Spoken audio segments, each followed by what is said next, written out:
দেখবেন আপনার হবে। আর গোবিন্দের নাম করুন, দেখবেন আপনার সবাই লক্ষ্য করবেন, যে লোকটা প্রচুর টাকা রোজগার করে, গাড়ি বাড়ি করে, অনেক টাকা পয়সা হয়, তাকে জিজ্ঞেস করুন কেমন আছেন দাদা, আর বলবেন না টেনশন আর টেনশন। রাতে 1 টাকার ঘুমের ট্যাবলেট না খেয়ে সোনার ছপ্পর খাটে ঘুম হয় না।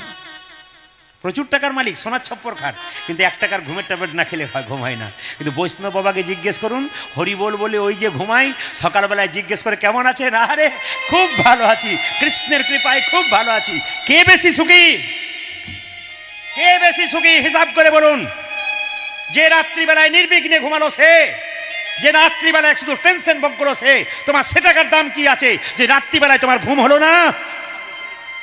যদি খাবার খেয়ে তোমার হজম হলো না, যদি খাবার খেয়ে তোমাকে সকালবেলায় দৌড়াতে হলো, মর্নিং ওয়াক করতে হলো, কি লাভ? কেউ পেটের জ্বালায় সকালবেলায় দৌড়াচ্ছে, আবার কেউ হজম করবার জন্য দৌড়াচ্ছে। কিসের দরকার? যদি হজম করবার জন্য দৌড়াবেন কেন আপনি? ভগবানের নামে নাচুন, গান করুন, আপনার হজম তো হবে, আপনার ভবসাগরের পথ পরিষ্কার। আপনার ইস্কন মন্দিরে দেখতে পাচ্ছেন না, নবদ্বীপ মায়াপুরে কত বিদেশ থেকে মানুষগুলো এসে নাচছে, গাইছে পাগলের মতো। লজ্জা লাগা উচিত আমাদের এই দেশের হিন্দুদের। কি লজ্জা লাগা উচিত? বিদেশের মানুষগুলো আমাদের ঘরের গৌরকে কিনে নিয়ে যাচ্ছে, ওরা গৌর গৌর বলে নাচছে, আমরা তাদেরকে দেখে ঠাট্টা করছি। লজ্জা করা দরকার। মহাপ্রভু যেটা দিয়ে গেল আমরা সেই ধন রাখতে পারলাম না, আমরা কি সত্যি মানুষ হলাম? এই জন্য বড় একজন বিখ্যাত মহাপুরুষ আপনাদের সামনে আছেন, পাগলা বাবা। এই বাবার আশ্রমে অন্তত যান। পাগল বাবা যিনি আছেন না, তার আশ্রমে আপনারা যান। ছোট বাচ্চাকে যখনই সময় পাবেন মা হাতে করে নিয়ে বাবার আশ্রমটা ঘোরান। দাদা ভাইয়েরা দোকানের ফাঁকে যখন ছুটি পাবেন ছেলেকে নিয়ে বেড়াতে আসবেন মোটর সাইকেলে, বাবার আশ্রমে আসুন, বাবাকে দর্শন করান। ওর মনটা তৈরি হবে গোবিন্দের চরণের প্রতি। আর আপনি পার্কে ঘুরতে যাবেন, নানা রকম জিনিস দেখতে পাবেন, ওতে বাচ্চার মন নষ্ট হবে। যদি মন তৈরি করতে হয় বাচ্চাকে মন্দিরে নিয়ে যান, পবিত্র তীর্থস্থানে নিয়ে যান, দেখবেন ছেলে আপনার ভালো হবে। এই জিনিসগুলো মাথায় রাখবেন, আপনার সুন্দর ব্যাপার আছে। আচ্ছা, ভগবানের গুরুকে আপনাদের কারো জানা আছে? ভগবানের গুরুকে, আস্তে, ভগবানের বাবাকে, ভগবানের মাকে কেউ যদি বলতে পারেন খুশি হব। ভগবানের বাবাকে, ভগবানের মাকে। ভগবান কৃষ্ণকে তো জন্ম দিল দৈবকী, লালন পালন করলো তো যশোমতী, নাকি? কিন্তু ভগবানের গুরুটাকে সে তো বলবেন সন্দীপন মুনি। সে আপনাদের এখানে গেলাম, বাড়িতে বাড়িতে মা কালীর মন্দির দেখলাম, প্রায় বাড়িতে। কালকে আমি অনেক বাড়ি বেড়াতে গেছি, তো বেড়াতে গিয়ে দেখলাম মা কালীর মন্দির। আচ্ছা বলুন তো, মা কি পাঁঠা খায়, ছাগল খায় মা? জোরে বলুন। মায়ের নাম যদি জগৎ জননী হয়, তাহলে আপনার মা আমার মা ছাগলের মা নয়, একটা গরুর মা নয়, পিঁপড়ের মা নয়, ভেড়ার মা নয়, বাঘের মা নয়, মা তো জগৎ জননী, জগতের মা। তা মা কখনো ছেলের রক্ত পান করতে পারে? কত বোকার মতো কাজ করি আমরা।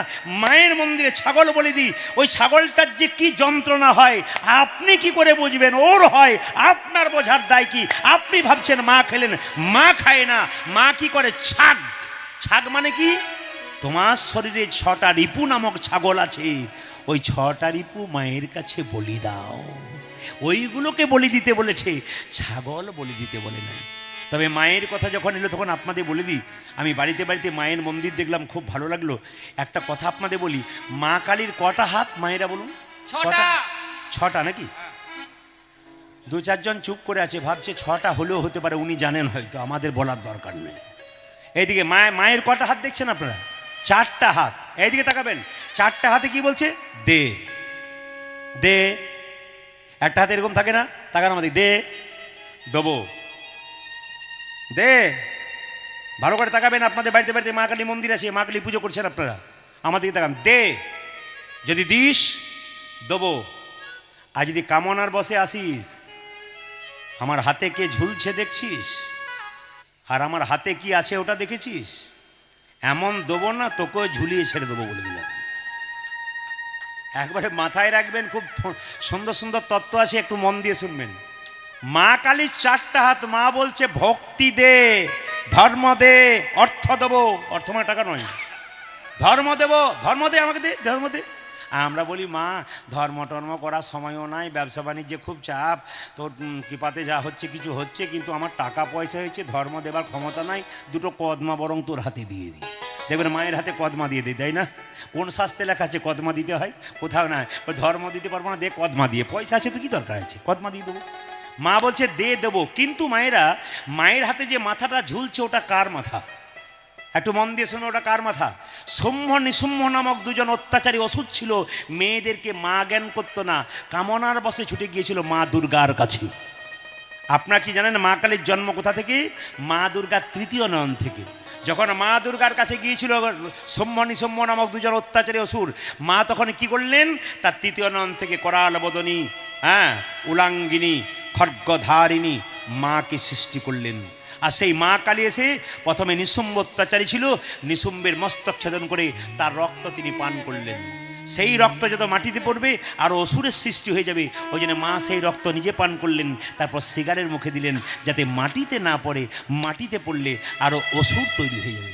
এই জন্য দেখবেন মা রক্ত পান করার পর মা কি করেছে? সেই রক্ত সিগারের মুখে দিয়েছে, নিজে খায়নি। কেন খায়নি? এই জন্যে খায়নি যে কেন মাটিতে পড়তে দেয়নি, আরও অসুরের সৃষ্টি হবে বলে। তাহলে বলুন তো, মা দুর্গার তৃতীয় অন্তন থেকে মা কালীর জন্ম হলো। আচ্ছা, মা কালীর জীবটা সবাই দেখতে পাচ্ছেন আমাকে? জীবটা বাড়িয়ে থাকে, আবার দাঁত দিয়ে চেপে থাকে। কেন বলুন তো? অনেকে বলছে শিবের বুকে পা পড়ে গেছে তাই। না না না, ওটা বাইরের জিনিস। তত্ত্বটা কি? শিবের বুকে পা পড়ে গেছে তা নয়। মা কালীর তত্ত্বটা কি? মা কালী জীবটাকে এরকম করে দিয়েছে। কেন? মা বলছে জীব হলো লালসা। পাগলা বাবাও বলছে তোর লালসা বাড়াস না। একটি গাড়ি হয়েছে, তোর তার দুটো গাড়ির দরকার নেই। কেন দুটো গাড়ি বাড়িয়ে টেনশন বার করবি তুই? কি দরকার তোর? সংসারে তিনটে লোক, একটা গাড়ি হয়েছে তো চলে যাচ্ছে, আবার দুটোর কি দরকার? একটা বাড়ি হলো, আবার বাইরে তোর বাড়ি কেনার কি দরকার আছে? তোর যদি হয়ে গেছে আবার চাইছিস কেন? যখন পেয়ে গেছিস, লালসা যখন বেড়ে যাবে, শুদ্ধ সত্য ধর্মের প্রতীক দাঁত দিয়ে চেপে ধরো। মানে যখন ভগবান তোমাকে দিয়ে দিয়েছে, তোমার পাওনা মিটে গেছে, এবার তুমি গোবিন্দের নাম করো। কেন? এবার গোবিন্দ তোমাকে দিচ্ছে, এবার চাওয়া যদি তুমি বাড়াতে শুরু করো, তবে গোবিন্দ দিতে যতক্ষণ, নিতে ততক্ষণ। দিয়ে ধন দেখে মন, কেড়ে নিতে কতক্ষণ। আপনাকে দিয়ে পরীক্ষা করছে, লালসা বাড়াস না। মায়েরা এইদিকে এইদিকে, ভক্ত যদি কাই মনে কোনো বাঞ্ছা করে, ভগবানের সাধ্য নাই সেই বাঞ্ছা নাহি পুরে। এখানে যারা কীর্তন শুনতে এসছেন সবার কাছে বলে দিলাম, একই কথা মন্দিরে যদি বারবার বলেন, ভগবান এক সময় আপনার ইচ্ছা পূরণ করবেই।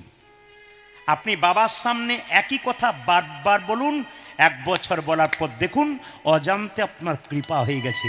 কারণ বাবাকে বারবার বলছেন। বলছে দরখাস্তের বয়ান যদি ভালো হয়, আপনার দরখাস্ত যেটা লিখছেন বাড়ি পাওয়ার জন্যে, তার বয়ানটা যদি, লেখাটা যদি ভালো হয়, পারমিশন কিন্তু তাড়াতাড়ি হয়।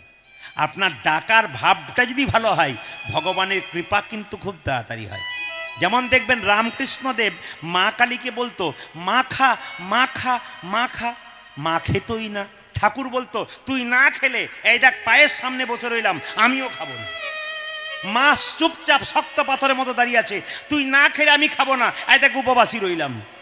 মা এক সময় দেখতো ছেলে যদি বারবার চরণতলে কাঁদে, বারবার মা খা বলে খাচ্ছে না, ছেলে আমার না খেলে মাকে যে খেতেই হবে, মায়ের রাগ করে বসে থাকলে হবে। মা কালী হাত বাড়িয়ে বলল তবে দে আমায়। ঠাকুর নিজের হাতে মাকে খাইয়েছিলেন। এ কথা শুনে একটি ছেলে বলছে, ঠাকুর তুমি নাকি তোমার মাকে খাইয়েছো? বলে হ্যাঁ খাইয়েছি।